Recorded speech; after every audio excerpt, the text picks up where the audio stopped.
O aming Diyos, Amang kataas-taasan, ang pagsasama-sama naming ito ay aming inihahandog sa iyo upang ikaw ay purihin at pasalamatan. Labis ang aming pasasalamat Panginoon sa iyong walang hanggang awa at pagkalingang patuloy na ipinagkakaloob sa amin. Ang pagpupulong na ito Panginoon ay inilalapit namin sa iyo upang maging instrumento ng pagkakaisa at pagtutulungan.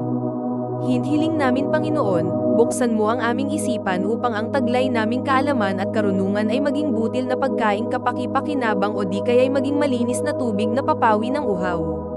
Kami po ay nagsusumamo ng gabay at tulong sa aming pagtitipon ngayon. Dasal po naming ang magandang resulta ng aming talakayan at maghari ang pag-uunawaan, respeto at pagtutulungan sa aming pagpupulong sa araw na ito. Bigyan niyo po kami ng isang malinaw na pag-iisip, makabuluhang talakayan upang makabuo ng isang maganda at kapaki-pakinabang na magbebenepisyo sa lahat ng aming kasama. Nawa ay may bahagi ng bawat isa ang kani-kanilang suhestyon na pabor sa buong grupo.